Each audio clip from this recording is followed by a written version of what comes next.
Bienvenue à tous, bonjour à tous, on est ici, on se réunit, on se connecte ce dimanche matin pour louer Jésus, pour louer son nom, ce bon nom. Vraiment, bonjour à tous, bienvenue à chacun. On est content de se retrouver, la chapelle et tous les amis de la chapelle. Soyez tous les bienvenus. On est simplement ici pour chanter le nom de Jésus, celui qui vient du ciel pour nous. Et je vous propose de prier. Jésus, merci pour ta louange. Merci parce qu'on peut lever nos voix vers toi, Seigneur. On te demande juste de nous donner un cœur simple, un cœur rempli de joie ce matin, ce dimanche matin, pour toi, Jésus. Qu'on puisse célébrer le nom de Jésus-Christ, le Fils de Dieu, le Fils du Dieu vivant. Merci, Seigneur, pour tout ce que tu nous donnes chaque jour de nos vies. Merci parce que tu es présent dans nos vies. Aide-nous à te louer ce matin. Merci, Jésus. Amen.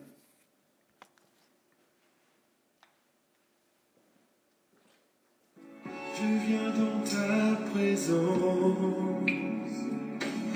Seigneur de l'univers. Rien n'a plus important, rien n'a plus de valeur. Je viens chercher ton cœur, trouver ta volonté.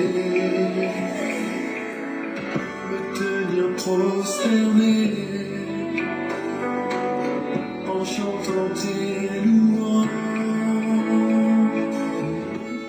Ton nom est grand, ton nom est saint, ton nom est digne de louange.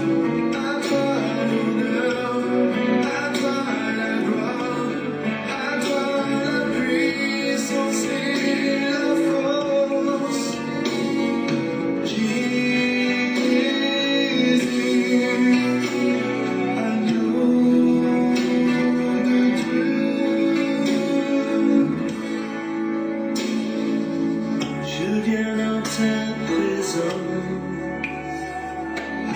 Déposer les fardeaux,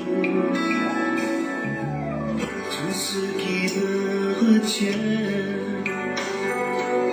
de m'approcher de toi. Tu es mon bouclier, mon abri, mon secret. Vers toi, Seigneur, mon Dieu. Je veux lever les mains. Ton nom est grand, ton nom est saint, ton nom est digne de louange. À toi l'honneur, à toi la gloire, à toi la puissance et la force. Ton nom est grand, ton nom est saint.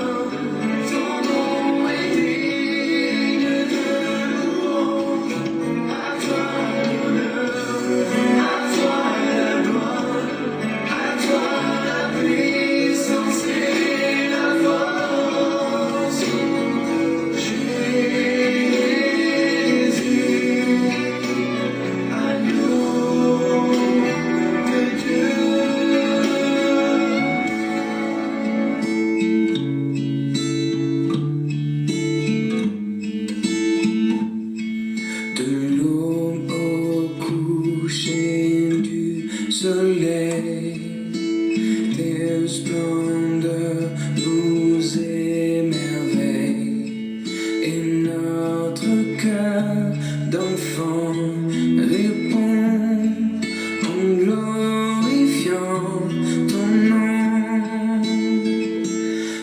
nom, comme une tour aux quatre vents, ton nom nous rend fort à chaque instant, ton nom,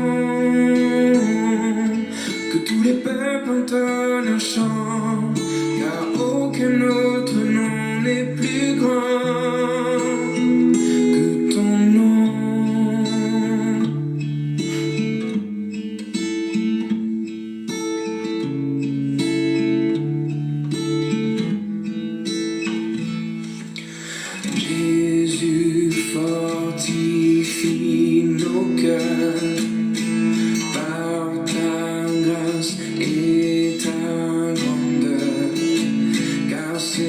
c'est en toi que nous prions. Viens glorifier ton nom,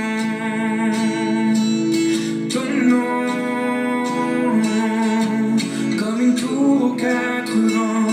Ton nom nous rend fort à chaque instant. Ton nom, que tous les peuples entonnent un chant, car aucun autre nom n'est plus grand que ton nom, comme une tour aux quatre vents. Ton nom nous rend fort à chaque instant. Ton nom, que tous les peuples entonnent un chant, car aucun autre nom n'est plus grand que ton nom.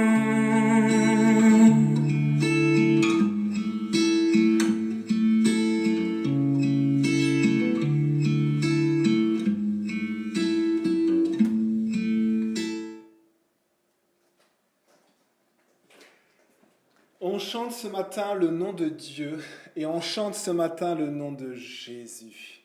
Et c'est bon de chanter son nom et de pouvoir se réfugier en lui. Son nom, c'est une tour forte.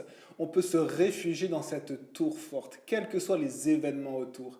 Merci Seigneur de pouvoir nous réfugier en toi. C'est le moment des annonces.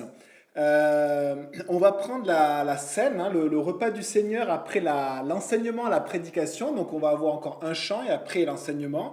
Et après on va prendre la scène ensemble. Donc je vous propose du coup préparer un petit peu de jus de raisin ou du vin et puis préparer un petit bout de pain. Il n'y a pas d'élément officiel hein, pour prendre la scène. Si vous avez du jus de raisin ou un peu de vin et du pain, ça suffit amplement. Et puis on se réjouit de pouvoir passer ce moment ensemble parce que le texte de ce matin, les amis, hein, c'est que Jésus est cloué sur la croix et qu'il va mourir pour nous. Et alors, c'est un moment tellement propice pour se souvenir de ce que Jésus a fait pour nous. Et c'est notre Pâques que l'on se remémore, les amis, pas que à Pâques. Ça serait terrible si on avait un culte de Pâques qu'à Pâques. On a des cultes de Pâques tout au long de l'année. Pourquoi ? Parce qu'on se souvient de ce que Jésus a fait pour nous. Jésus est mort pour chacun d'entre nous. Il est ressuscité. Et c'est notre vie célèbre Pâques, célèbre ça. Merci Jésus. Cette semaine, le lundi soir, il y a le ministère des femmes. Pas d'enseignement le mercredi soir. Le jeudi soir, on a la prière. N'hésitez pas à vous joindre à nous sur Zoom, même si c'est la première fois, même si vous avez peur, même si vous hésitez. C'est toujours encourageant. Si vous ne pouvez pas avoir l'image, mais que le son, ça suffit amplement. Mais vraiment, on n'hésite pas dans l'église à faire bosser Thibaut. Steve disait, Thibaut en ce moment c'est un peu l'assistant de l'église, l'assistant de Bruno. Merci Thibaut pour ton boulot en tout cas. Donc si vous voulez vous joindre à nous, s'il vous plaît, n'hésitez pas. Et vous allez voir Thibaut et vous allez tester Zoom. Et c'est juste encourageant de se voir. L'église vit, l'église est vivante, l'église est vocale, l'église elle est là, elle est connectée par l'Esprit Saint. Et ensuite... voilà pour les annonces de cette semaine. Et puis bien sûr on se retrouvera dimanche prochain pour vivre le culte ensemble. C'est pas du live mais les amis, c'est vraiment comme du live. Ne soyez pas ne vous sentez pas bizarre ou coupable parce que d'autres disent ah c'est pas du live. Mais les amis, on se connecte ensemble à 10h30 et on vit ce culte ensemble. Donc même on le vit sans avoir un culte qui fait comme ça, parce que le live parfois c'est ça. Et les amis, réjouissons-nous. Merci Jésus pour ton église. Et merci Jésus pour ton église locale et pour la chapelle. On a encore un chant. Et puis après, on passe à la prédication. Je vous aime, les amis.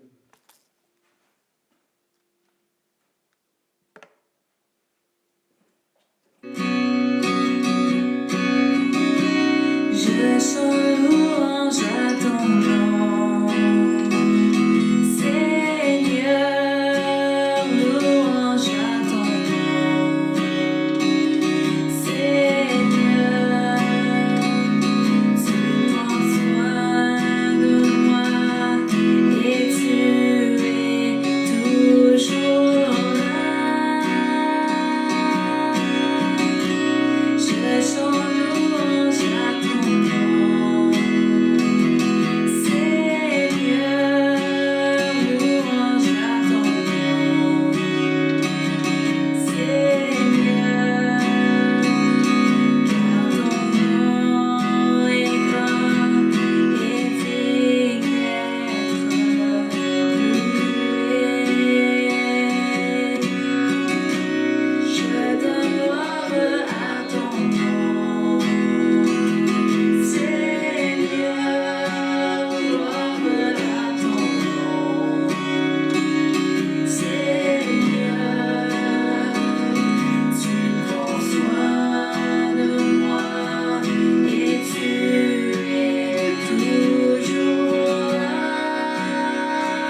prédication. Je vous invite à prendre vos Bibles, petits et grands. C'est encore un message un peu dur pour les enfants, donc si vous avez des enfants, je vous conseille de les mettre sur autre chose. Laura et Lydia préparent chaque semaine quelque chose d'adapté aux enfants et ça sera plus adapté pour eux. Moi, je vous invite à prendre vos Bibles dans Matthieu 27 et on continue dans Matthieu 27. On a passé cette semaine sainte ensemble depuis quasiment un an. On n'a pas une semaine sainte. Nous, si vous avez des amis catholiques, vous pouvez leur dire, nous, on a une année sainte, puisqu'on passe au travers de tous ces passages pendant une année. Là, si on suit un petit peu les journées de cette semaine-là, on a encore le vendredi saint qu'on appelle, où Jésus est jugé, mis à mort, crucifié et qui va aller dans le tombeau. Alors, je vous invite à prendre Matthieu 27 et à partir du verset 33. Matthieu 27 et à partir du verset 33. Et je vous invite à le lire avec moi. Si vous avez ces Bibles blanches, les Bibles de l'Église, Matthieu 27, c'est à la page 641. Et je vais continuer à parler en allumant la lumière. J'oublie toujours. Désolé, prenez ce passage pendant ce temps.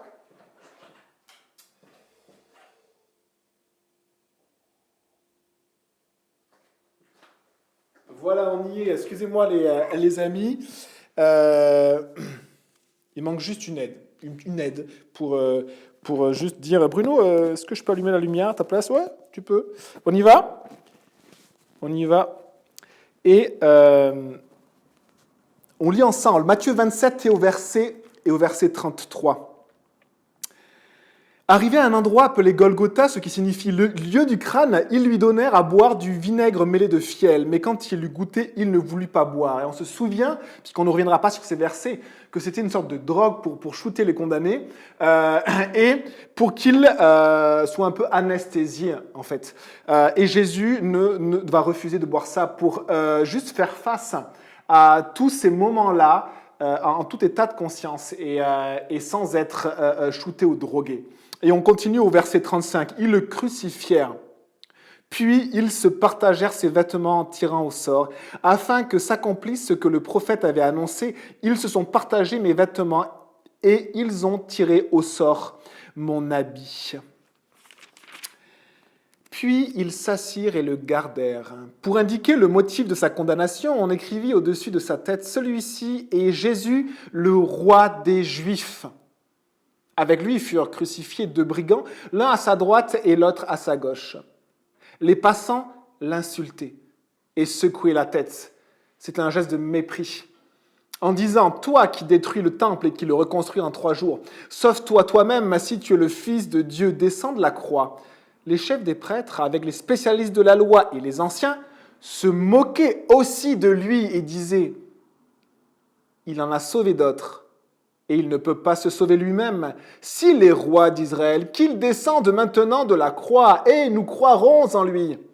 Il s'est confié en Dieu, que Dieu le délivre maintenant s'il l'aime. En effet, il a dit, je suis le Fils de Dieu. Les brigands crucifiés avec lui l'insultaient eux aussi de la même manière. De midi jusqu'à 3 heures de l'après-midi, il y eut des ténèbres sur tout le pays.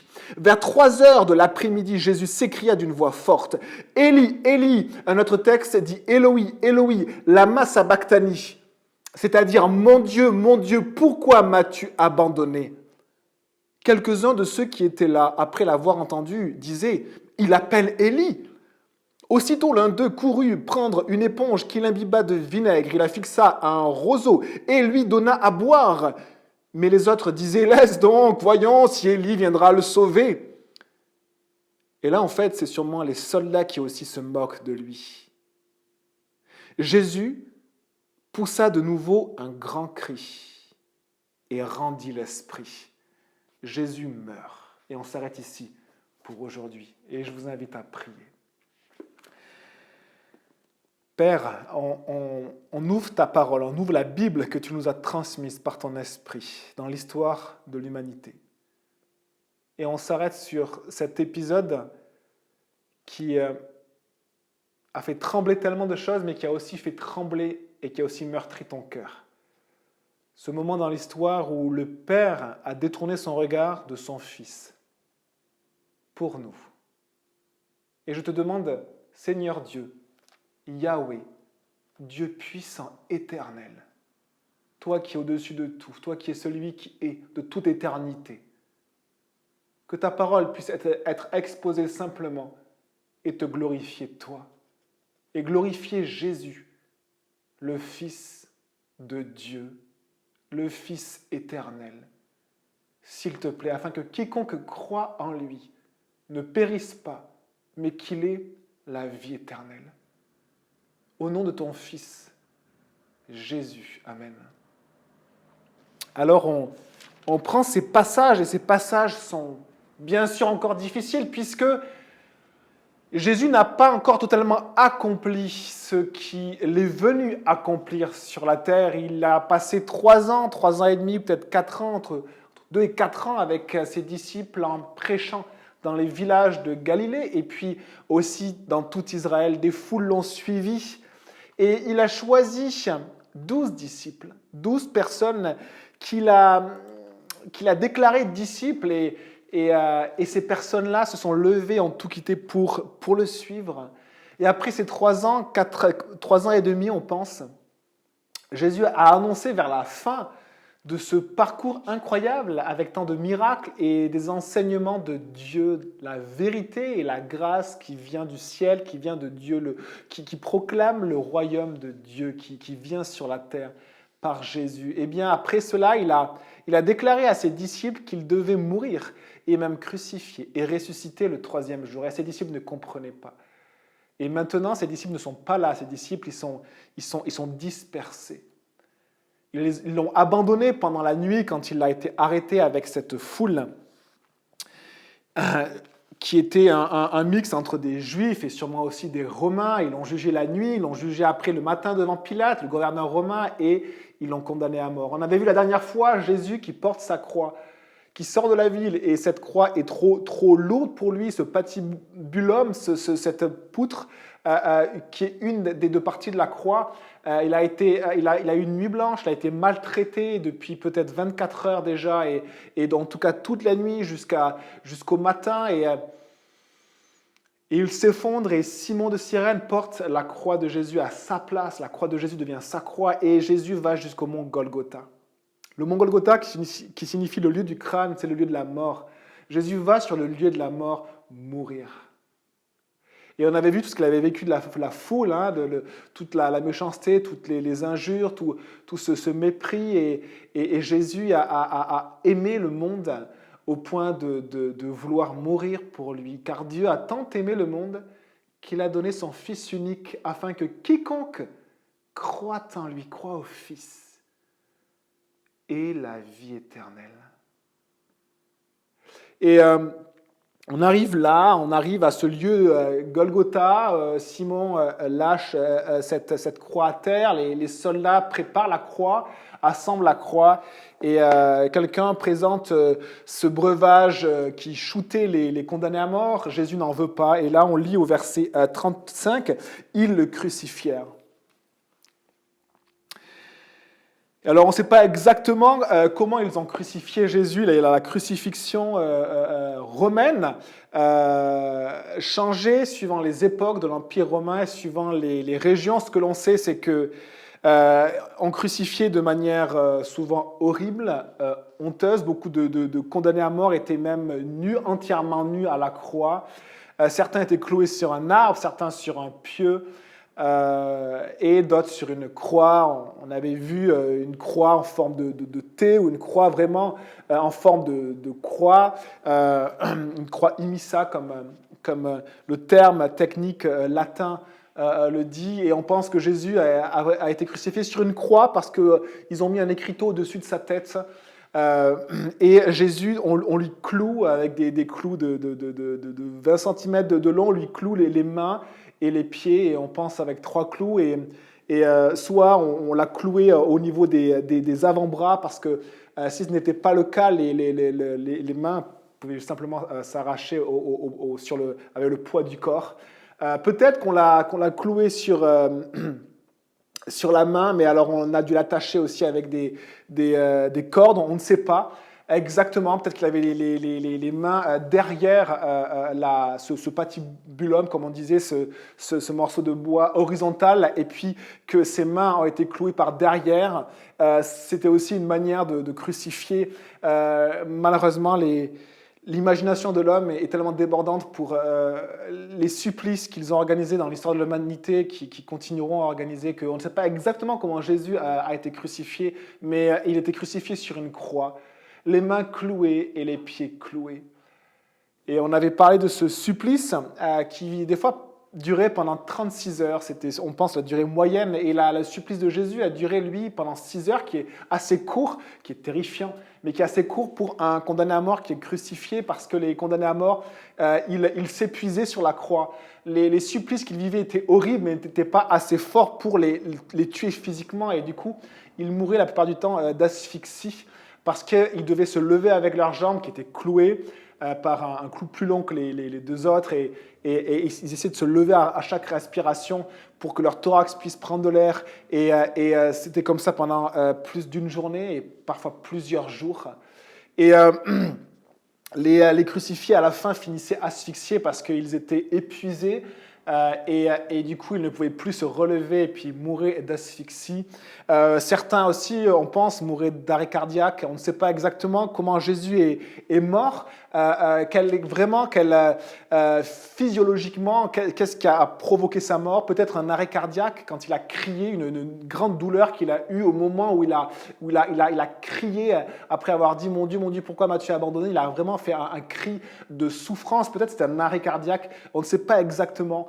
Mais Jésus avait été complètement ravagé par les coups et par la maltraitance du monde, des soldats romains, des juifs, des passants. Et il avait le dos labouré, il a eu un supplice qui a parfois précédé la crucifixion que lui a eu, que peut-être les deux brigands à côté de lui n'ont pas eu, et qui a fait que sa mort a été plus rapide, mais tellement terrible. Et on va rentrer dans ce moment. Dans ce moment, on lit après, au verset 35, je continue, « Puis ils se partagèrent ses vêtements en tirant au sort. » Et le passage en crochet, je ne vais pas l'exposer ce matin parce qu'il n'est pas dans tous les manuscrits qu'on a retrouvés de Matthieu.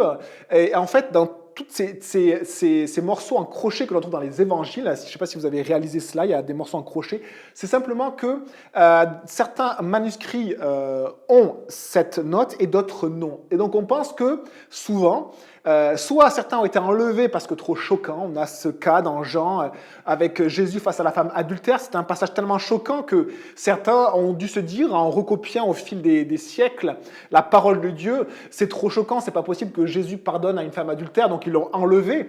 Mais après ça a été remis, et du coup on a des manuscrits avec et des manuscrits sans. Soit les copistes, ceux qui réécrivaient la parole de Dieu avec une grande précision et quasiment sans aucune erreur, en tout cas sans aucune erreur qui n'altérait le texte. On a des preuves sur 1000 ans de copies. On a vraiment ces preuves que la parole de Dieu n'était pas du tout altérée. Eh bien, parfois, ils précisaient une chose, pas du tout de leur pensée personnelle, mais ils prenaient en fait simplement un texte, soit de l'Ancien Testament, soit d'un autre évangile, et il le rajoutait parce que dans notre évangile, c'était écrit comme ça, tout simplement. Donc en fait, il ne modifiait pas la parole de Dieu, il ne la transformait pas. Simplement, et des fois, il rajoutait un morceau parce que dans l'autre évangile, c'était marqué comme ça, tout simplement. Et donc là, dans un autre évangile, il y a cette partie entre crochets, elle est liée. Donc, voilà l'explication de ces morceaux entre crochets. Donc on lit simplement, ils se partagèrent ses vêtements en tirant au sort. Les soldats, donc c'est les soldats qui étaient chargés de crucifier les trois condamnés, qui ont fait tout ce chemin, ils sont sortis de la ville, ils ont monté jusqu'à ce mont Golgotha, ont crucifié les gens sur des croisements ou sur des monticules en hauteur pour que les passants puissent voir cela. Et puis on rajoutait souvent ce qu'on appelait un titulus. Le titulus, c'était un écriteau, soit vraiment qui pendait à leur cou ou qui était accroché quelque part. à leurs pieds peut-être, mais aussi au-dessus de leur tête, là c'est le cas de Jésus, pour indiquer le motif de la condamnation. Et le but c'était bien sûr de dissuader, le but c'était de montrer le pouvoir, la puissance de l'Empire romain. Quiconque s'élève contre Rome, voilà son sort. Jésus ne s'est pas élevé contre Rome, mais il a quand même été crucifié. On va voir pourquoi il a été crucifié, il a été mis à mort.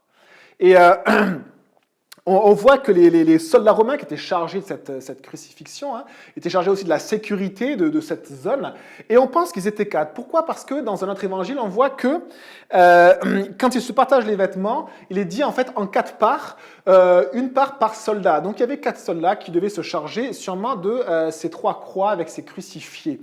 La plus petite unité de soldats à l'époque romaine, c'était 8. C'était en fait l'équivalent d'une tente. 8 soldats dormaient dans une tente et c'était la plus petite unité. Mais parfois, ils prenaient une demi-unité, donc pas 8 soldats, mais 15 soldats pour des tâches, certaines tâches, soit des petites tâches, soit par exemple la peine capitale, où un supplicié agonisé, comme ici sur une croix, eh bien, on détachait 4 soldats. C'était l'unité qu'ils utilisaient 4 soldats ou 8 soldats pour les petites tâches. Donc il y avait 4 soldats et ils se partagent les vêtements en tirant au sort. Les Romains raffolaient les jeux de hasard, ils raffolaient les dés. Pas que les Romains, mais on a beaucoup de sources historiques qui montrent en fait qu'ils jouaient beaucoup aux dés.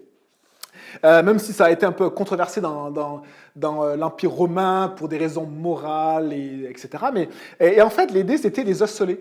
Je ne sais pas si vous avez déjà joué à des osselets. Donc là, ce qu'on a actuellement, c'est des osselets souvent en plomb, enfin en plomb, en tout cas en métal. Mais un osselet, à la base, c'est un morceau d'os, de vertèbre, je crois, qui peut, en fait, quand on le lance, en fait, s'arrêter sur 4 faces. Pas 6 faces comme nos dés à 6 faces, mais sur 4 faces. Et donc, du coup, 4 faces différentes, ça fait, du coup, la possibilité d'avoir un dé.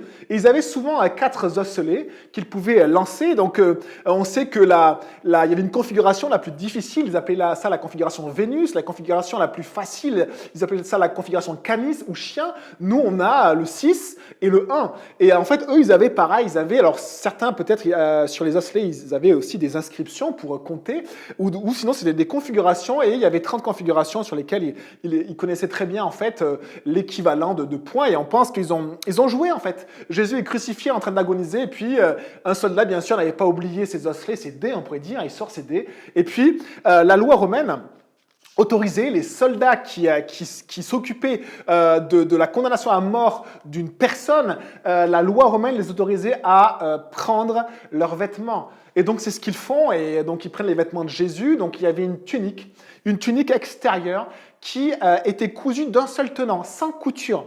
Donc tout d'un seul tenant, la tunique, et c'était vraiment relatif au nord d'Israël, à la région de Galilée. Là-bas, les tuniques extérieures étaient cousues comme cela. Et Jésus a une de ces tuniques-là. Et on va voir que ils ne vont pas la déchirer, ils vont la tirer également au sort. Et c'est un autre évangile qui nous le dit. Après, là, ils avaient des vêtements en dessous, notamment une tunique, ceinture, sandales, etc. Et donc, du coup, ils font un package, ils se répartissent les vêtements de Jésus, et Jésus qui est nu, et ils font quatre parts, et ils lancent les dés, en fait. Ils lancent les dés pour se répartir cela, et on a vraiment une sorte de scène un peu irréelle où on a des personnes qui agonisent et puis des soldats romains qui jouent au dé. Et on a un passage que l'on verra sur lequel on passera un peu de temps. C'est le psaume 22. Vous pouvez le prendre et garder la page, parce que le psaume 22 est juste incroyable. C'est un psaume de David qui a été écrit du coup 1000 ans avant Jésus-Christ. Et du coup, 1000 ans avant, prophétiquement, par l'Esprit Saint, David va écrire un psaume qui décrit avec une précision hallucinante, effroyable, juste incroyable, ce que Jésus va vivre à ce moment-là. Et on lit dans ce psaume, le psaume 22, on lit que... au verset 7, « Mais moi je suis un ver et non un homme, la honte de l'humanité, celui que le peuple méprise. » Et Jésus a été vraiment, on a enlevé ses vêtements. Est-ce que Jésus était complètement nu ou pas ? On ne le sait pas. il avait sûrement un pagne autour des reins. Impossible historiquement à le savoir, mais il a vécu toute l'horreur, toute l'humiliation à chaque supplice qu'il a vécu. Il a vraiment été la honte. Un verset nous dit que maudit est quiconque est pendu au bois. Et on sait que les Romains crucifiaient nus les gens, mais on n'a pas de certitude parce que les crucifixions se faisaient malheureusement de tellement de manières différentes et horribles. Donc sûrement que Jésus avait un pagne autour des reins et qu'ils ont pris ses habits, ses autres habits, ils ont fait quatre parts, peut-être ses sandales, sa ceinture, et puis deux morceaux de sa tunique intérieure, et puis ils ont tiré les dés. Et celui qui faisait le plus grand score choisissait en premier, et celui qui faisait le plus petit score choisissait en dernier ce qu'il voulait. Vous imaginez la scène. Et après, notre évangile nous dit que sa tunique d'une seule pièce, eh bien, il ne savait pas quoi en faire parce que c'est le plus beau morceau qui n'était pas équivalent aux 4 petits packs de vêtements de Jésus. Jésus n'avait que ça, vous imaginez ? Jésus, et c'était la seule possession de Jésus. Peut-être des sandales, une ceinture, tunique, deux parties de sa tunique intérieure et la tunique extérieure. Voilà toute la possession de Jésus sur la terre. Je ne sais pas quelles sont vos possessions que vous avez. Peut-être une maison, peut-être 2 voitures. Nous, on a 2 voitures, par exemple. On a quelques sous en banque. Jésus n'avait que des sandales, 1 ou 2 ceintures. Parfois, il y avait plusieurs ceintures. Peut-être aussi un pagne qu'ils avaient au niveau de la tête, les Galiléens. La tunique intérieure. Voilà ce qu'il avait. Et sa tunique extérieure. Voilà tout le trésor que Jésus avait, tous les biens qu'il avait. Et les soldats, alors que Jésus est crucifié, ils jouent. Ils jouent et à qui va avoir la meilleure part. Et on lit dans le psaume 22 ceci, on lit au verset 19, « Il se partage mes vêtements, il tire au sort mon habit. » C'est juste incroyable parce qu'il y a une précision dans cette phrase qui est hallucinante, qui est juste de Dieu, c'est qu'en fait, il est en train de se passer quelque chose 1000 ans après, qui avait été décrit exactement 1000 ans avant. C'est que les soldats se partagent les habits de Jésus, mais pour la tunique extérieure, le plus beau morceau, ils tirent au sort pas pour se partager une part, pour savoir qui va la gagner. Qui va gagner la tunique de Jésus? Et c'est exactement ce qui est décrit ici. Il se partage mes vêtements, il tire au sort mon habit, ma tunique. Et on continue dans Matthieu 27, verset 36. Puis ils s'assirent et le gardèrent. Et on a également dans le psaume 22 cette indication assez incroyable. Au verset 18, « Je pourrais compter tous mes os, eux, ils observent, ils me regardent. » Et voilà ce qui se passait, les soldats sont assis au pied de juste quelques mètres de ces 3 croix, et puis ils regardent. Ils regardent, c'était leur travail, des soldats qui étaient occupés à cette tâche. De mettre à mort et de bien s'assurer que tout malheureusement se passe comme il faut jusqu'au bout. Et il regarde, il s'assoit, il regarde. Et on a ce verset de Matthieu. Puis ils s'assirent et gardent Jésus. Au verset 37, pour indiquer le motif de sa condamnation, on écrivit au-dessus de sa tête, celui-ci est Jésus le roi des Juifs. Et on a beaucoup d'indications, vraiment beaucoup d'indications sur cet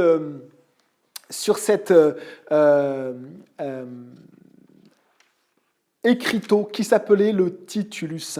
Et cet écriteau, en fait, les 4 évangiles, ou 3 évangiles, je crois, en parlent. Et en fait, on a plus de précision sur cela.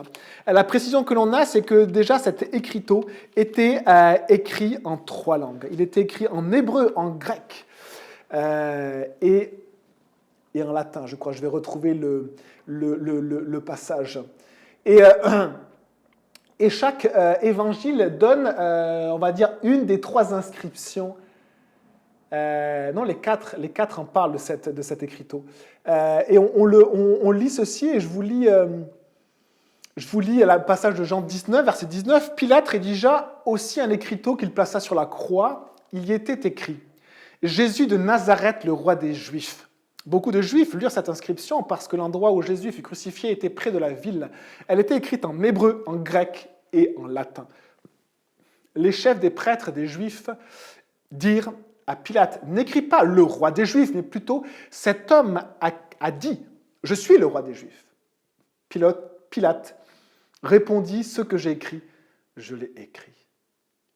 Et on a, vous vous en souvenez, ce jeu politique juste tellement cynique et affreux entre Pilate et les chefs des Juifs qui veulent manipuler Pilate pour que Jésus soit crucifié, Pilate qui les déteste, qui veut garder vraiment une mainmise très autoritaire, hein, c'était comme ça qu'il gouvernait, on a des sources historiques qui le montrent, et il y a ce jeu politique un peu ridicule, et Pilate utilise Jésus.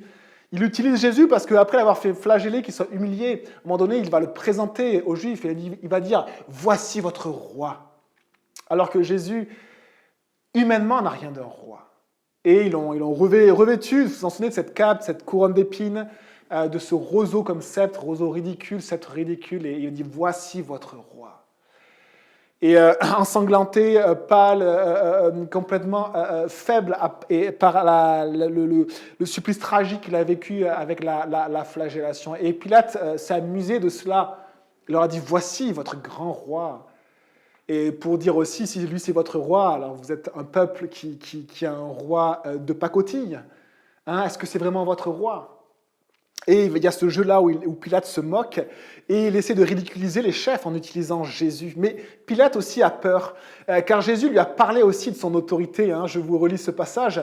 Pilate va dire à Jésus, hein, quand il présente, après qu'il ait présenté, « Voici votre roi », et Pilate va lui dire, « Mais c'est à moi que tu refuses de parler, Jésus. Ne sais-tu pas que j'ai le pouvoir de te relâcher, que j'ai le pouvoir de te crucifier ?» Et Jésus répondit, « Tu n'aurais aucun pouvoir sur moi s'il ne t'avait pas été donné d'en haut. C'est pourquoi celui qui me livre à toi est coupable d'un plus grand péché. » Dès ce moment-là, Pilate chercha à le relâcher. Mais les Juifs criaient, « Si tu ne le relâches pas, si tu le relâches, tu n'es pas l'ami de l'empereur. Tout homme qui se fait roi se déclare contre l'empereur. » Alors les Juifs préfèrent déclarer même ceci. Ils vont dire ceci, je n'ai plus le texte sous les yeux, mais ils vont dire cette phrase-là, « Nous n'avons pas d'autre roi que César. » Les Juifs, ceux qui détestaient la domination romaine, les Juifs préfèrent déclarer César comme leur propre roi plutôt que Dieu comme leur propre roi, parce qu'ils ne veulent pas déclarer Jésus comme roi. Et un verset nous dit, 1 Jean 2, verset 23, « Si quelqu'un nie le Fils, il n'a pas non plus le Père. » Et les Juifs rejettent Jésus. Et sans savoir ou en le sachant, ils rejettent le Fils de Dieu. Ils rejettent du coup Dieu et leur propre cœur, leur propre parole l'atteste. Nous n'avons pas d'autre roi que César, l'empereur romain idolâtre païen. Alors qu'il se revendiquait de Yahweh, il se revendiquait du Dieu unique, il se revendiquait de celui qui a tout créé, le Dieu éternel, celui qui est de toute éternité. Celui qui a dit à Moïse, je suis celui qui suis, Yahweh. Et en fait, leur rébellion contre Jésus, en fait, est une rébellion contre Dieu. Et leur propre parole, malgré eux, s'oppose et montre qu'ils sont rebelles, en fait, au Père qui est dans le ciel, qui est éternel, qui a tout créé, le Père Tout-Puissant. Et alors, cette inscription dit en 3 langues, malgré l'insistance des Juifs qui voulaient une autre inscription, non, ridiculise-le, dit que je suis celui qui a dit être le roi des Juifs, donc c'est quelqu'un qui se prend pour un roi, mais non. Ce qui a été écrit il y a 2000 ans sur la croix, au-dessus de la tête de Jésus, visible par tout le monde, c'est celui-ci est le roi des Juifs, en 3 langues. Et on pense qu'il y avait une phrase peut-être en grec, celui-ci est le roi des Juifs, une autre phrase en hébreu, celui-ci est Jésus de Nazareth, le roi des Juifs, et une autre phrase en latin, celui-ci est Jésus, le roi des Juifs, à peu près les 3 formulations que l'on retrouve dans les évangiles. Sur la croix, malgré la moquerie de Pilate, malgré le jeu politique, malgré tout ce qui se passe de méchant, de fourbe, d'hypocrite, de jeu de puissance, d'orgueil, de méchanceté, la volonté d'avilir, de se moquer, de faire souffrir, de torturer, de mettre à mort, malgré tout ça, Jésus est proclamé devant toutes les nations. En hébreu, le peuple de Dieu, le peuple juif. En En latin, la langue des Romains, de l'Empire romain. En grec, la langue qui était parlée dans tout l'Empire romain. Pour les Romains, pour les Juifs et pour le monde. En hébreu, en latin et en grec. Jésus est proclamé, malgré tout ce qu'ont pu faire les hommes et les moqueries, le roi. Le roi. Le roi des Juifs, le roi des Juifs. Et la question qu'on se pose, mais c'est quel peuple et quelle nation crucifie son propre roi? Pilate leur a dit, vous voulez que je tue votre roi? Ce n'est pas notre roi. Vous voulez que je tue votre roi? C'était leur roi. Quel peuple crucifie et met à mort son propre roi? Il y en a très très peu dans l'histoire. Il y en a très peu dans l'histoire. Je connais un peuple qui a coupé la tête à son propre roi, vous le connaissez aussi, et ça parle aussi de ce cœur rebelle et insoumis des hommes de tuer son propre roi. Et là, Jésus est tué par son peuple, sa nation.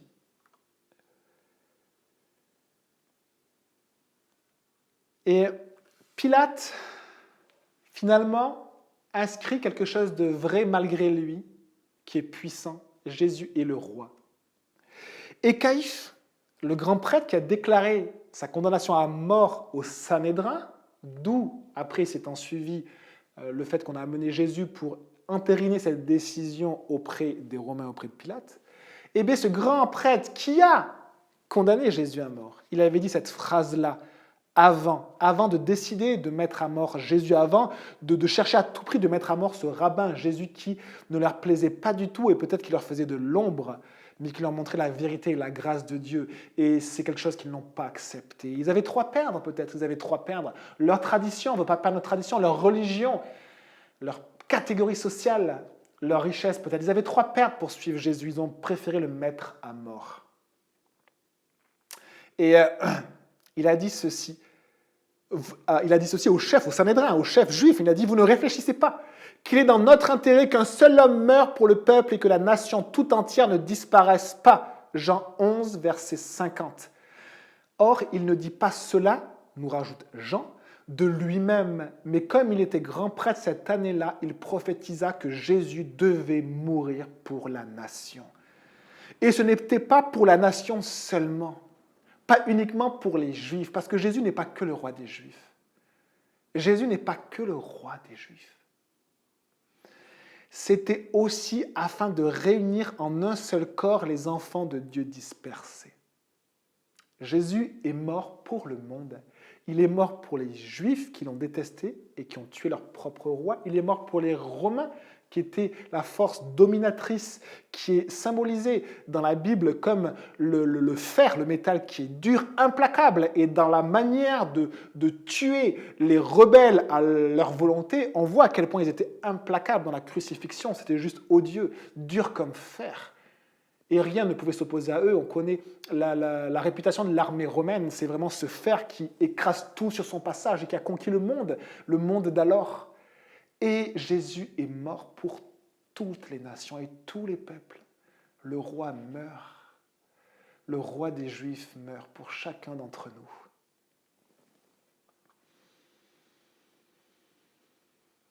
Et on continue au verset 38. Avec lui furent crucifiés 2 brigands, l'un à sa droite et l'autre à sa gauche. Et Jésus était au milieu. Et peut-être que les autres brigands, à droite et à gauche, avaient aussi un titulus, une inscription, on ne le sait pas. Et peut-être qu'on pouvait voir émeutiers, rebelles contre les Romains, ou peut-être meurtriers, ou peut-être violeurs de femmes. Et puis de l'autre côté, on avait le plus grand meurtrier. Et à côté, on avait le roi des Juifs. Et c'était tellement frappant.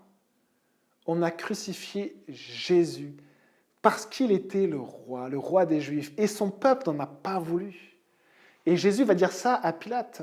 Tu n'auras aucune autorité si elle ne t'était donnée d'en haut. C'est pour cela que celui qui te livre à toi est encore plus coupable que toi. Et ce peuple juif, effectivement, est tellement coupable. Et le diable, qui derrière tout cela, est également coupable. Mais il est coupable depuis le commencement. parce que c'est celui qu'on appelle le menteur et dont dans le propre fond, dans lequel il y a ce mensonge qu'il essaie de diffuser, et cette moquerie, cette hypocrisie parmi les hommes. Et donc on a deux fauteurs de troubles. Au milieu, vous vous en souvenez, on aurait dû avoir sûrement Barabbas. Barabbas, l'émeutier qui a été relâché. Et on a eu Jésus le roi. Jésus le roi. Est-ce que Jésus est votre roi? Est-ce que Jésus est votre roi? On a dit Jésus le roi des Juifs, mais on l'a dit en hébreu. On l'a dit en grec et en latin. Ça veut dire Jésus est le roi de son peuple. Est-ce que vous faites partie du peuple de Jésus, du peuple de Dieu? Est-ce que Jésus est votre roi? Verset 39, les passants l'insultaient et secouaient la tête. Secouer la tête, c'est un geste de mépris. Et vous savez à quel point, Matthieu 27, 39, à quel point nos paroles indiquent des choses, mais les faces que l'on fait avec notre visage indiquent aussi des choses. Les attitudes que l'on a indiquent aussi des choses. Et si je vous dis, oui, tu as raison, ou si je vous dis, oui, tu as raison, oui. Le ton et la forme du visage et le visage montrent à quel point on se moque. Et ces gens secouaient la tête en disant « Oui, toi qui détruis le temple en 3 jours, eh bien, sauve-toi, vas-y Jésus, sauve-toi, toi-même, toi qui es si puissant !» Et les gens secouaient la tête. Ils se moquaient, toute forme de grimace, d'attitude, des passants qui passent, qui voient Jésus crucifié et qui l'insultent. Et on sait que c'était une accusation qu'ils avaient portée contre Jésus, une fausse accusation d'ailleurs. Et on continue, on a les passants qui l'insultent, on a les chefs des prêtres avec les spécialistes de la loi et les anciens, tous les chefs politiques, religieux, tous les chefs, les érudits, tous les chefs, toute la catégorie sociale dirigeante, dans tous les domaines, est là autour de la croix. Et on lit, il se moquait aussi de lui et disait, il en a sauvé d'autres et il ne peut pas se sauver lui-même. Et Jésus était crucifié, il agonisait, il avait le corps ensanglanté comme une plaie vivante. Nous rappelait Steve, son corps comme une plaie. Et il agonisait à chaque respiration. Et il a en face de lui des gens qui le regardent, qui le toisent, des gens qui secouent la tête, des gens qui se moquent, des gens, que ce soit dans les catégories sociales, complètement défavorisés, avec un manque d'éducation, ou que ce soit des personnes avec la plus grande éducation, qui faisant partie des catégories et des castes dirigeantes. Ils font la même chose. Ils se moquent, ils s'en donnent à cœur joie, ils laissent toute leur méchanceté, ils sont contents que Jésus soit crucifié, et ils lâchent tout ce qu'ils peuvent contre lui, alors que ce sont des hommes pleins de sagesse, des érudits vers qui on vient et on demande « Écoute, Rabbi, est-ce que je pourrais t'interrompre? J'ai une question sur la loi. Pour honorer Dieu, est-ce que l'on peut faire ceci ?»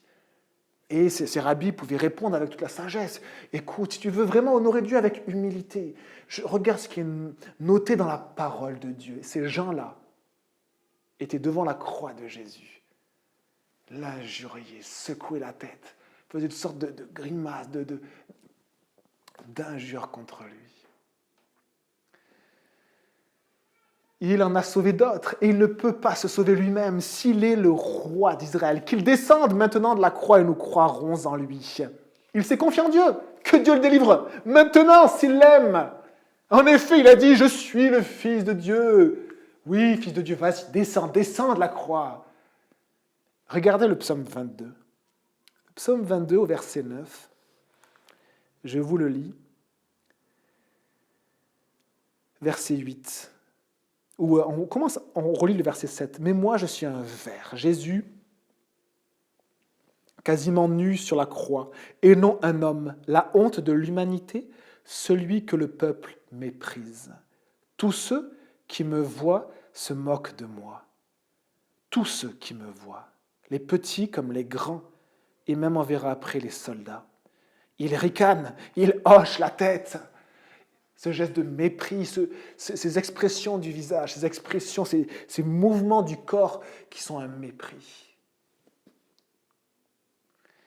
Verset 9. Recommande ton sort à l'Éternel, l'Éternel te sauvera, il le délivrera puisqu'il aime. Et on voit, ce qui est tragique, c'est que Matthieu pointe du doigt une chose, c'est que toute cette moquerie, cette boue qui sort du cœur de l'homme, toute la boue de notre péché. Et on a l'impression qu'on n'est pas forcément mauvais. Vous savez, c'est comme dans ces vallées où on a l'impression qu'on est en sécurité, qu'il n'y a pas de danger, qu'il n'y a pas de choses mauvaises, qu'il n'y a pas d'orage, qu'il n'y a pas de danger. À un moment donné, il y a des coulées de boue qui arrivent un peu de nulle part, qui descendent des flots de boue qui envahissent une ville. On croit que tout va bien, que tout est beau, qu'il n'y a que de l'herbe verte et des beaux arbres et des belles fleurs. Et en fait, il y a des vagues de boue qui dégoulinent des montagnes et qui inondent et étouffent tout un village. Et ce qui est dans le cœur du monde, ce monde, cette société, actuellement, au XXIe siècle, ce sont des torrents de boue qui sont dans nos cœurs et parfois qui se déversent comme ça. Et là, ça se déverse sur Jésus. Il ricane, il se moque alors que Jésus est torturé sur la croix. Recommande ton sort à l'Éternel. L'Éternel te sauvera, il te délivrera puisqu'il t'aime. Toi qui as dit « Je suis le Fils de Dieu ». Et regardez verset 44, et j'ai oublié une catégorie de personnes. Les brigands crucifiés avec lui l'insultaient eux aussi de la même manière. Même les émeutiers, les meurtriers de la pire espèce, peut-être les rebelles, ou simplement des rebelles contre Rome, eux aussi, avant d'expirer quelques heures, quelques dizaines d'heures après, profitent de ce moment pour lâcher aussi la boue qui est dans leur cœur, comme si ça les réconforte. Et eux aussi, ils se moquent, ils injurient. Et dans un autre évangile, il y en a un des deux qui dit « Alors, si tu es le Fils de Dieu, sauve-toi toi-même et sauve-nous avec !» Et ils se moquaient également. Et on voit que les deux se moquaient. Et je crois que c'est l'évangile de Luc qui nous dit à un moment donné, l'autre brigand, en voyant le regard de Jésus, en voyant l'attitude de Jésus, il a été frappé. Pas cette fois-ci par les clous, il était cloué aussi, pas par les fouets, par le supplice qu'il a enduré, il a été frappé par l'amour de Jésus, par la douceur de Jésus. Quand Jésus est cloué sur la croix, il dit à Dieu, pardonne-leur, car ils ne savent ce qu'ils font. Et ce brigand qui a commencé à l'insulter se reprend, se repent, et un peu brisé, il reprend l'autre brigand et lui dit « Mais est-ce que tu ne crains pas Dieu toi aussi ? On est sous le même jugement et on mérite notre jugement. Mais lui n'a rien fait pour mériter un tel sort. » Et il s'adresse à Jésus et lui dit « Souviens-toi de moi quand tu iras dans ton règne. Parce que tu es roi, ça veut dire. » Et ce brigand le reconnaît comme roi. En fait, il le reconnaît comme le Fils de Dieu, le Messie. Et Jésus lui dit, « Aujourd'hui, tu seras avec moi dans le paradis. » Normalement, la crucifixion durait plusieurs jours. Normalement, cet homme serait mort le lendemain. Jésus savait que le soir même, il serait mort. Parce qu'on va briser les jambes des détenus, des crucifiés, pour qu'ils ne puissent plus se relever pour respirer et qu'ils puissent mourir plus rapidement d'asphyxie. Et on ne va pas briser les jambes de Jésus parce que Jésus sera déjà mort. Et Jésus savait à l'avance même le sort de ces deux personnes qui sont crucifiées avec lui, les deux autres détenus, suppliciés. Et il lui dit, aujourd'hui même, tu seras avec moi dans le paradis. Jusqu'au dernier souffle, les amis, on peut se tourner vers Jésus, repentant, et dire à Dieu, mais je mérite ce que je vis. Souviens-toi de moi. Florent nous a rappelé dans le groupe ce verset, quiconque invoque le nom de l'Éternel sera sauvé. Est-ce que vous voulez crier à Jésus maintenant? Invoquer le nom de Dieu et dire comme ce crucifié, ce brigand, celui qui méritait ce qu'il a enduré, réaliser, mais oui, je mérite de mourir. Peut-être que vous êtes à la fin de votre vie, peut-être que vous connaissez des personnes à la fin de leur vie. Et jusqu'au dernier souffle, il y a la possibilité d'invoquer le nom de l'Éternel, le nom de Yahweh, le nom de Jésus. Jésus. Invoquer le nom de Jésus. Appelez à l'aide à Jésus. Appelez à l'aide Jésus. Le nom de Jésus sauve, les amis. Le nom de Jésus sauve. Il sauve.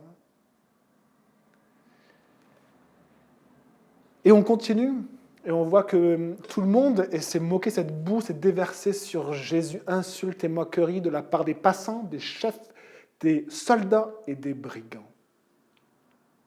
Jésus reçoit toutes les moqueries, toutes les insultes, alors qu'il agonise sur la croix. Et un commentaire que j'ai étudié cette semaine dit, mais c'est la voix des passants et des chefs, mais ce sont les paroles même de Satan. Ce commentaire d'Alfred Kuen dit ceci. Et c'est intéressant parce que, effectivement, il y a un personnage dans la scène qu'on ne voit pas, qu'on ne voit jamais, mais qui est bien présent. C'est le diable.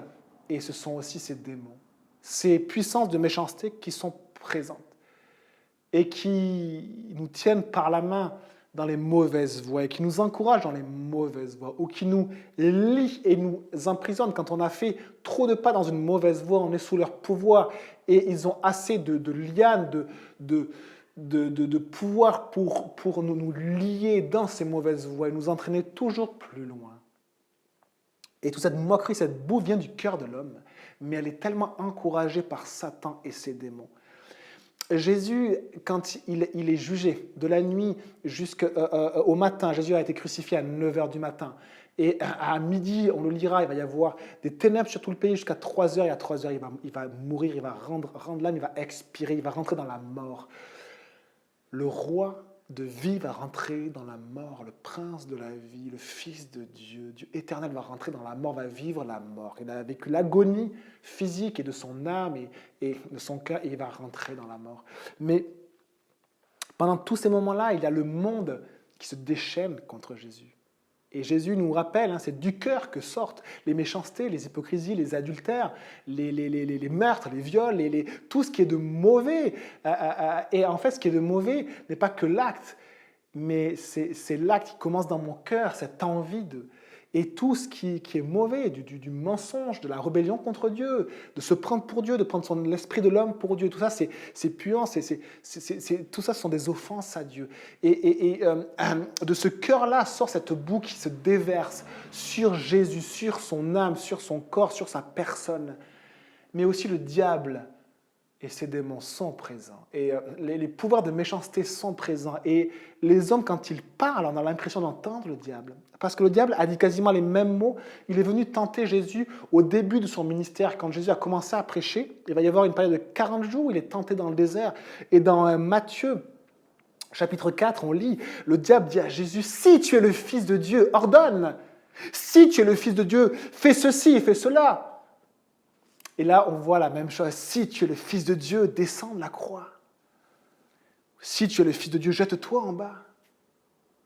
Si tu es roi d'Israël, si tu es le Messie, qu'il descende maintenant de la croix et nous croirons en lui. Et le diable s'en donne à cœur joie. S'en donne à cœur joie. L'action de Satan est bien présente dans les moqueries, dans les choix des gens, dans les reproches. Et les hommes qui refusent la domination de Christ, du roi, sont sous la domination d'un autre prince, d'une autre personne qui se prend pour le roi de Satan. Et nous, les humains, je ne vais pas développer sur ça, mais les amis, nous n'avons pas la possibilité d'être libres. Mais nous avons la possibilité, grâce à Dieu, de choisir notre maître. Ceux qui clament gloire à l'esprit de l'homme ne sont pas libres. Ne sont pas libres. Ceux qui clament l'humanisme ne sont pas libres. Ceux qui clament la relaxation, ceux qui clament l'humain ne sont pas libres. On n'a que deux choix de maître. soit Dieu, soit Satan. Et on rigole quand on dit Satan, Satan, et en rigolant, on se moque des gens. Et en fait, on fait l'œuvre de Satan. Et on s'oppose à Dieu.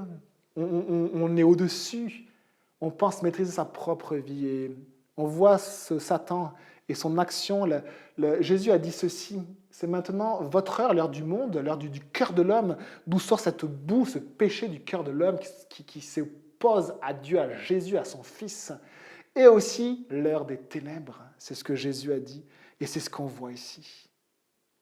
Au verset 45, on lit dans Matthieu 27, « De midi jusqu'à 3 heures de l'après-midi, il y eut des ténèbres sur tout le pays.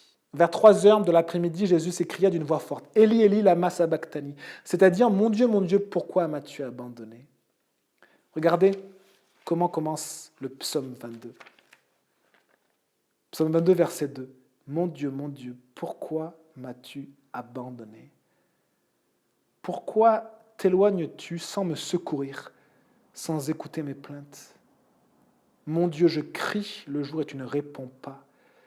La nuit, je ne trouve pas de repos. Et Jésus va rentrer dans cette nuit, dans ces ténèbres. De midi jusqu'à 3 heures de l'après-midi, il y eut des ténèbres sur tout le pays. Alors, quelles étaient ces ténèbres ? On ne sait pas exactement. Certains ont dit une éclipse, mais une éclipse, c'est impossible parce que pour avoir une éclipse, on ne peut pas avoir une pleine lune. Et le moment de Pâques, le moment de la Pâques, c'était un moment de pleine lune. Donc, ce n'était pas une éclipse de soleil. Excusez-moi. Et ce n'était pas donc du coup un moment de pleine lune. Et alors, je vous lis simplement un témoignage d'une personne de 1888 qui a cherché à ce qu'il existait un phénomène naturel qui puisse expliquer ceci. Il explique ce que c'est qu'un chamsin égyptien. C'est un vent. Ce vent du désert qui entraîne avec lui des colonnes de sable si ténues qu'on ne le distingue qu'à ses effets. L'atmosphère fut chaque fois obscurcie. Les montagnes qui entourent Bethléem disparurent au regard. C'est ce qu'il a vécu en 1800, 2 fois je crois, entre 1886 et 1800, entre 1884 et 1888. Cet homme s'appelle Firschbacher. Il a écrit un livre qui témoigne de cela. Les montagnes qui entourent Bethléem disparurent au regard, bien qu'il n'y eût pas de nuages. Le ciel s'assombrit peu à peu et le soleil perdit sa lumière. On le vit bientôt comme un disque de métal dont la faible clarté ne pouvait percer l'air enténébré, comme un œil vitreux d'un ciel mort.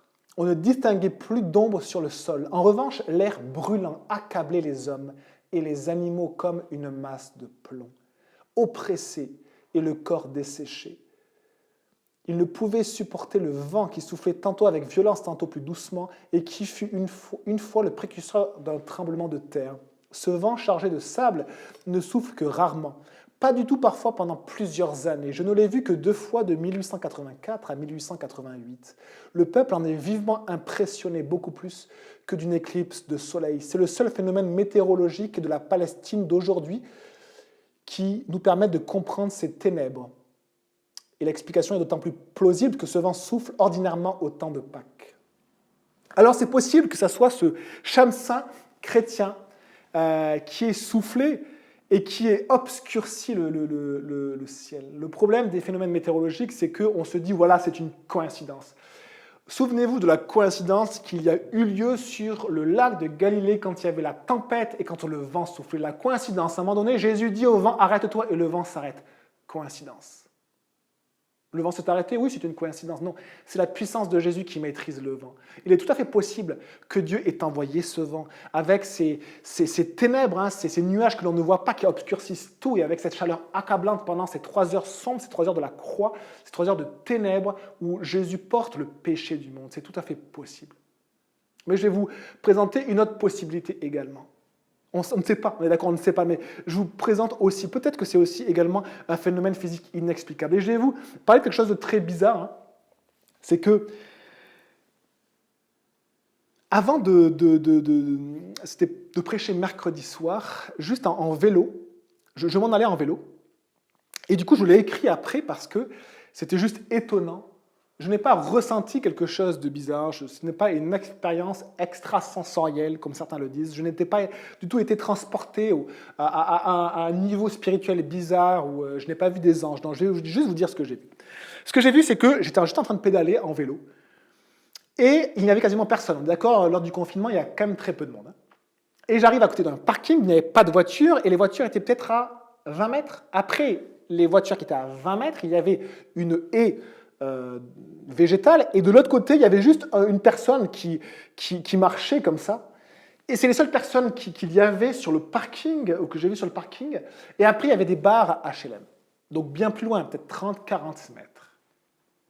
Et juste à côté de moi, devant moi, j'ai juste vu, sans chercher quoi que ce soit, comme des grains, qui, au sol, ont fait simplement ceci. Une sorte de rangée de grains qui se sont lancés du sol au sol, juste devant mon vélo, à 2 mètres. Et du coup, j'ai regardé, mais qui a lancé des cailloux? Mais ce n'était pas du tout l'effet que ça aurait fait si quelqu'un avait jeté des gravillons. Première chose, personne n'était proche pour jeter des gravillons. Mais je me suis dit, parce que j'ai un esprit un peu rationnel, on imagine que quelqu'un ait jeté les gravillons de très loin. Les gravillons de très loin ne forment pas une ligne où chaque gravillon en fait saute d'un endroit à un autre. Et puis les gravillons en fait ont juste fait ça et ne se sont pas répandus. Ils ont juste fait hop, hop, c'est tout en fait. Et c'était juste devant moi. Et j'ai vraiment vu juste le phénomène physique. Et les amis, ce phénomène physique, je ne peux pas l'expliquer. Je ne peux pas l'expliquer. Je ne sais pas ce qui s'est passé. Alors peut-être qu'un scientifique dira oui, c'est la chaleur du bitume qui a fait s'éjecter. Sincèrement, non.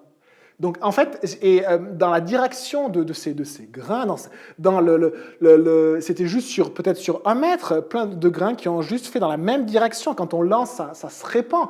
Et surtout, quand c'est des grains, ça ricoche. Et simplement là, j'ai vu ceci devant moi. Et ça m'a juste fait penser à Dieu, au Saint-Esprit, à Dieu le Saint-Esprit, qui répand la semence comme des graines. Et donc, ça m'a fait penser à ça, ça m'a permis de prier pour ça. Comme si j'étais dans mes pensées, et puis j'ai vu ça. Un truc inexplicable, j'ai regardé, rien, je l'ai écrit même, qu'est-ce que c'est? Et ça m'a juste permis, j'ai pas ressenti d'un truc, je suis pas devenu tout rouge, non, juste j'ai vu un truc physique inexplicable, les amis. Dieu a le pouvoir de produire des événements physiques inexplicables. Dieu a la puissance de frayer un chemin au travers de la mer, d'écarter les eaux. Peut-être que c'était un mont qui s'est écroulé en amont, et puis du coup l'eau... mais je crois qu'il y a un texte qui dit vraiment que Dieu a frayé. Et il y a des phénomènes, il peut y avoir des phénomènes physiques inexplicables opérés par Dieu, que l'on voit tout simplement. Et ce qui est sûr, c'est que Jésus, à ce moment-là, ces 3 heures sombres, rentre dans les ténèbres. Au passage, ça ne fait pas du tout de moi quelqu'un de particulier ou quoi que ce soit. J'ai juste vu des grains qui ont fait ça à ça. Ok, donc il y a... Voilà. Si vous avez envie de dire aux autres, ouais, chez nous aussi on a des miracles et tout, faites ce que vous voulez. Mais en fait, si vous voulez, on s'en fout en fait. C'est juste que Dieu a la puissance de faire ce qu'il veut avec le monde qu'il a créé. Dieu peut mettre un vent. Dieu peut juste stopper la lumière. De la même manière que Dieu peut tout à fait faire sauter des gravillons d'1 mètre, on peut dire c'est ridicule. Oui, c'est peut-être ridicule, mais ça m'a permis de prier et ça m'a encouragé. Ça m'a prié et ça m'a fait réaliser que c'est le Saint-Esprit qui répand les graines. Aussi sur cette toile qui est Internet, les graines, c'est la parole de Dieu. Dieu fait ce qu'il veut. Et à un moment donné, dans ces 3 heures, on voit au verset 45, de midi jusqu'à 3 heures de l'après-midi, il y eut des ténèbres sur tout le pays. Et les amis, pendant ces moments-là, Jésus prend le péché de l'humanité sur lui. Et il y a quelque chose de pire, c'est qu'après ces 3 heures, Jésus va dire ceci, il va dire « Mon Dieu, pourquoi m'as-tu abandonné ?» Normalement, Jésus appelle Dieu son Père, toujours. Dans les évangiles, il parle toujours de Dieu comme le Père ou son Père. Et là, il dit « Mon Dieu ». Comme si il est vraiment dans la position d'un homme dont la relation est coupée avec Dieu. Comme nous, Naturellement, on est juste des hommes mortels et notre relation est coupée avec Dieu. Et Dieu est là-haut et quelque part. Il est grand, mais il n'est pas en nous, il est extérieur à nous. On ne sait pas comment aller à Dieu. Les religions essaient d'aller à Dieu. J'allais dire le yoga, ce que vous voulez, le tai chi, tout ce qui est avec un peu de spiritualité, les guérisseurs, plein de choses qui existent et un peu spirituelles, là, essaient de se rapprocher, d'expérimenter, d'aller à Dieu par plein de choses, traditions, religions, expériences spirituelles. Mais la réalité, c'est que l'homme, sa relation est coupée avec Dieu. Et Jésus a vécu cela sur la croix. Et Jésus prend le péché de l'humanité sur lui à ce moment-là, ces 3 heures-là, où toute cette boue se déverse sur lui. Et comme si cette boue salit son corps, salit son âme. Et il prend toute cette boue du monde, du péché du monde, mais aussi de toute l'ardeur et la méchanceté des puissances, qu'on appelle les puissances de méchanceté, de ténèbres. Toute la méchanceté des ténèbres qui sont sur lui, le diable et ses démons s'en donnent un cœur joie. Il n'aurait pas pu rêver mieux de voir le Fils de Dieu crucifié sur une croix, il n'aurait pas pu rêver mieux. Il s'en donne un cœur joie. Et là, il y a toute cette oppression. Et Jésus vit vraiment mais au cœur des ténèbres, que ce soit physiquement, spirituellement, tout le péché qui est sur lui. Et même, on pourrait dire, le combat spirituel qui a lieu là, où Jésus, vraiment toute la boue de notre péché coule sur lui, en fait s'exprime physiquement. C'est que même physiquement, il n'y a plus de lumière. C'est les ténèbres sur tout le pays. Alors que Jésus meurt qu'à un point donné, sur tout le pays. La puissance de ce qui est en train de se passer est visible, même visuellement, à tel point. C'est puissant et c'est incroyable. La force et le combat qui est en train de se jouer là. Le monde s'en donne à cœur joie. Satan et ses démons s'en donnent à cœur joie contre Jésus. Et Jésus, en plus, est complètement diminué. Vous savez très bien que quand on est malade, notre caractère est plus mauvais parce qu'on a moins de patience. Vous savez, quand on est vraiment HS, même avec Dieu, on a du mal à prier. Alors, il y en a toujours qui disent tout va bien dans le meilleur des mondes. Non, les amis, non. On est tous humains et avouons, on est juste faible. On est juste faible. Et quand même notre corps est affaibli, eh bien, la colère vient plus rapidement, les mauvaises paroles viennent plus rapidement, on a beaucoup moins de patience. On est d'accord que quand on a 42 fièvre et qu'on vient nous voir et que les enfants viennent nous voir, on a moins de patience.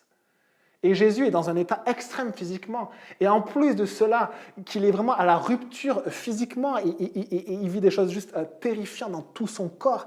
Son âme également est revêtue de péché, de tout ce péché qui coule sur lui, qui coule en lui, et toute cette puissance des ténèbres et de méchanceté qui s'abat et qui le transperce son corps, transperce son âme et qui veulent juste lui faire le plus de mal possible, le mettre à mort et qui puisse juste être dans la mort, souillé, meurtri. Et Jésus vit tout cela. Jésus rentre dans les ténèbres, dans ce royaume de ténèbres, un royaume où la lumière n'est pas. Parce que la lumière vient de Dieu, car Dieu est lumière. Où la chaleur n'est pas, parce que l'amour vient de Dieu et Dieu est amour.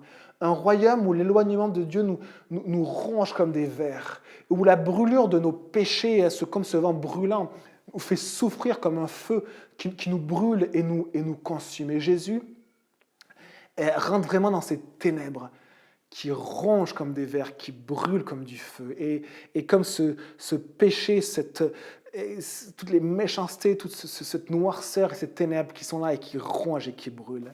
Et Jésus est au cœur de cela. Et le pire, c'est qu'il vit cela séparé de Dieu. Jésus, sans défense, à la merci des hommes, à la merci du diable, à la merci des démons, va vivre ceci. Il porte le péché du monde, les amis. Et quand Jésus porte le péché du monde, Dieu, le Père, ne peut plus regarder son Fils. Lui qui a dit « J'ai mis en Jésus, c'est le seul homme que j'ai vu sur toute l'histoire de l'humanité, qui a eu toute mon approbation. Dans tout ce qu'il a fait, ça m'a plu. Celui qui m'a plu entièrement, c'est le seul homme. » Là, Dieu regarde son Fils et il voit le péché sur lui. Et il porte le péché sur lui. Et Dieu coupe même sa relation et n'agit même pas pour son Fils et il laisse faire. Il laisse le monde se déchaîner contre Jésus, le diable et ses démons se déchaîner contre Jésus. Et Dieu se retire. Dieu détourne sa face de son propre Fils parce qu'il voit le péché sur Jésus, comme si Jésus était pécheur. Et Jésus porte le péché du monde, recouvert par notre péché et par toutes ces puissances de méchanceté qui le pique, le poignarde. Et les amis, il est recouvert de péché, mais lui, dans ces moments extrêmes, alors que nous, on serait plein de colère, on se débattrait, il va rester juste jusqu'au bout, prenant toute injustice sur lui. Et il ne va avoir aucune envie mauvaise, aucune envie de redonner le mal. Pardonne-leur qu'elles ne savent ce qu'ils font. Aucune rébellion ni accusation contre Dieu pour ce qu'il vit. Mais Jésus, sali par le péché, portant le péché, n'a pas son âme qui devient impure. Et il n'ouvre pas la porte à la revanche, à la haine, à la colère, même pas à la colère, même pas à la colère contre Dieu. Simplement, il vit une détresse effroyable. Et il souffre de manière effroyable. Et il exprime à Dieu, il crie, « Mon Dieu, pourquoi m'as-tu abandonné? Pourquoi ne réponds-tu pas ?» Et il y a un verset dans la Bible qui dit que Dieu répond, Psaume 34, verset 20, « Le juste doit passer par beaucoup de souffrances, mais l'Éternel l'en délivre toujours. » Et les amis, c'est une promesse pour chaque chrétien, qu'on peut passer par beaucoup de souffrances, mais l'Éternel l'en délivre toujours. Que même si on passe par la vallée de l'ombre de la mort, tu es avec moi, je ne crains rien, mais pas pour Jésus. Jésus a passé cette vallée de l'ombre de la mort sans Dieu, avec toute la peur, effrayé, rempli de douleur, physiquement percé dans son âme, portant tout le péché, la boue de toute l'humanité, tout ce qui est dégueulasse, puant, nauséabond, rongé par les vers, comme brûlé par le feu. Et Jésus va passer cela sans Dieu, sans soutien. Et Jésus va crier dans sa détresse, « Mon Dieu, pourquoi m'as-tu abandonné ?» Et les amis, à cause de toi, à cause de moi. Jésus a été abandonné pour moi. Il a été abandonné sur la croix, il a porté le péché sur la croix pour moi, parce qu'il m'aime, parce qu'il aime ce monde. Il a vécu tout cela, ce monde de méchanceté qui se déchaîne contre lui, pour moi, pour toi, simplement. Et on lit après, verset 47, quelques-uns de ceux qui étaient là, après l'avoir entendu, disaient, il appelle Élie, parce que soit il a parlé en hébreu Élie, soit il a parlé en araméen Elohim, dans l'un ou dans l'autre, ils ont entendu Élie. On ne sait pas dans quelle langue il a prononcé ces mots, mais dans l'un ou dans l'autre, ils ont entendu Élie. Ils disaient, il appelle Élie. Aussitôt, l'un d'eux courut prendre une éponge qu'il imbiba de vinaigre, et on pense que c'était la boisson des soldats. Il la fixa à un roseau et lui donna à boire, mais les autres disaient, laisse donc, voyons si Élie viendra le sauver. Et il se moque, même les soldats se moquent. Verset 50, Jésus poussa de nouveau un grand cri de douleur, sûrement un grand cri, sur la croix, et il rendit l'esprit. Il expira. Et au moment où il expire, et on l'étudiera la prochaine fois, il y a des choses incroyables qui se passent. Les rochers se fendent, les tombeaux s'ouvrent. Le Fils de Dieu rentre dans la mort. Et je voudrais juste vous lire ce verset, on a fini. Et on va après passer à la scène. On aura un chant, la scène et un dernier chant. Si vous voulez vous préparer et prendre les éléments et comprendre ensemble, bien sûr. Romains 1, verset 4 nous dit « Jésus a été déclaré Fils de Dieu avec puissance, selon l'Esprit de sainteté, par sa résurrection d'entre les morts. Jésus-Christ notre Seigneur, parce que Jésus est resté le juste, même seul, même entouré des démons et de Satan, qui le percent de partout, même entouré des hommes qui percent son corps de partout, qui le flagellent, qui ouvrent sa chair de partout. Jésus est resté juste. Et je l'ai resté juste. Et il est déclaré Fils de Dieu avec puissance. Et celui qui croit au Fils, les amis, a la vie éternelle. Mais celui qui ne croit pas au Fils, la colère de Dieu, le jugement de Dieu demeure sur lui. Mettez votre vie en règle avec Dieu. Croyez au Fils. Acceptez le cadeau de Dieu. Jésus est mort pour vous. de la pire des manières pour vous. On prie, on passe un chant et on prendra la scène. Seigneur Jésus, merci pour ta parole. Touche nos cœurs par ton esprit. Montre-nous, Jésus, que tu es mort pour moi, pour chacun d'entre nous. Tu as pris nos péchés sur ton corps, sur le bois, ce bois maudit. Merci Jésus. Merci. Amen.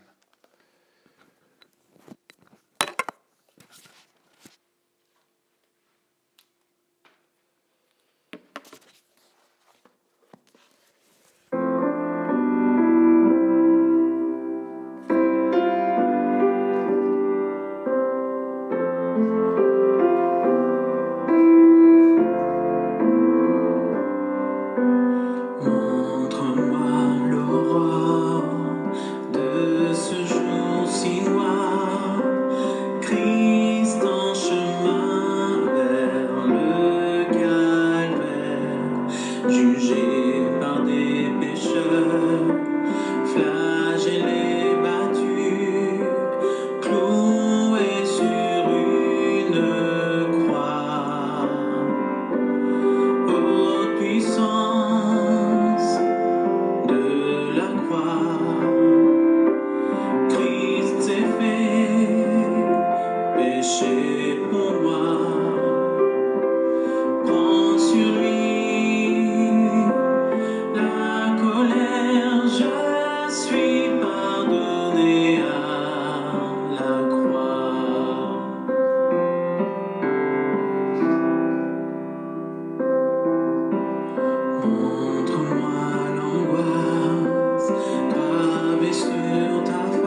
les éléments à côté de vous et je lis dans Luc au chapitre 22, le verset 19. Ensuite, il prit du pain. Jésus prit du pain et après avoir remercié Dieu, Jésus remercie Dieu. Il le rompit et le leur donna en disant, « Ceci est mon corps qui est donné pour vous. Faites ceci en mémoire de moi. » Je vous invite à prendre le pain.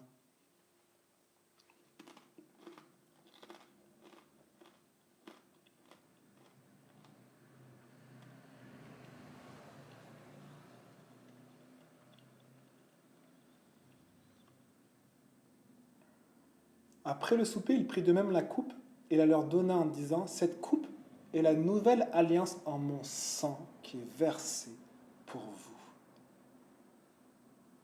Et je vous invite à prendre la coupe ensemble et après on priera.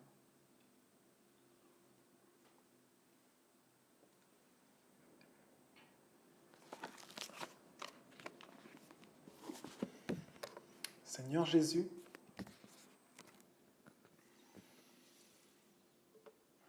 merci. Merci pour ton corps qui a été brisé pour nous humilier et merci parce que tu as pris sur toi toute la boue de notre péché. Tu as tout porté de nos blessures physiques aux blessures de notre âme, de nos maladies physiques aux maladies de notre âme et de tout ce qui est mauvais, méchant, tordu en nous. Tu as tout subi, de la méchanceté, de la puissance des ténèbres à notre méchanceté, la puissance des hommes. Et tu as tout vécu sur la croix et tu es rentré dans la mort. Le juste a été crucifié pour des injustes. Merci Jésus parce que par cette œuvre, tu as été déclaré Fils de Dieu avec puissance. Et on veut juste proclamer ce matin, je crois au Fils de Dieu. Je crois en toi Jésus. Tu es le Fils de Dieu. Vous pouvez même répéter cette phrase dans votre cœur ou à voix haute.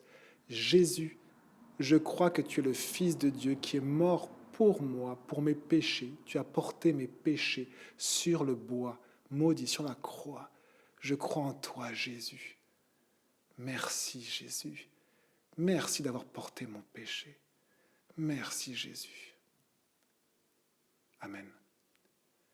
Je vous souhaite une bonne semaine. On va avoir un chant où on reste vraiment dans le recueillement. Que Dieu vous bénisse, les amis. On a encore un chant où on va pouvoir louer Dieu encore pour cette croix.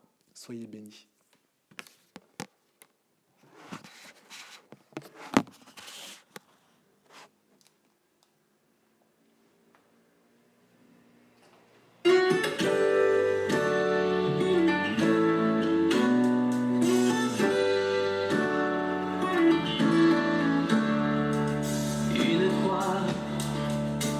Sauver, une voix pour nous guider, une foi en Jésus-Christ, une vie pour l'adorer, une main pour relever, un esprit pour consoler et conduire chaque matin notre pas derrière le sien.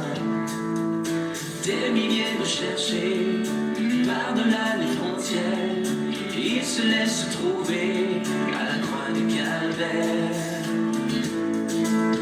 Il est la source de vie, le Dieu qui pardonne, l'amour infini, le Dieu qui se donne. Il est la source de vie, le Dieu qui pardonne, l'amour infini, le Dieu qui se donne.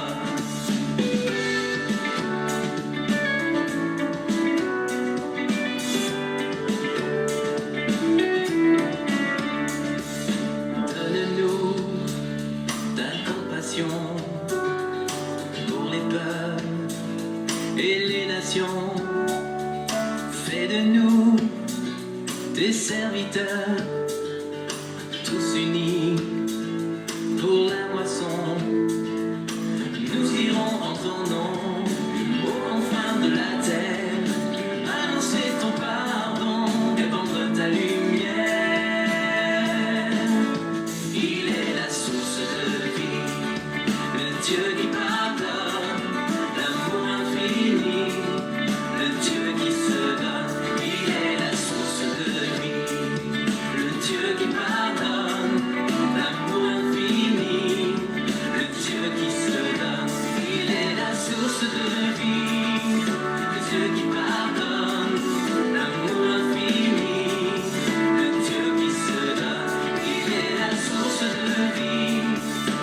Dieu qui pardonne.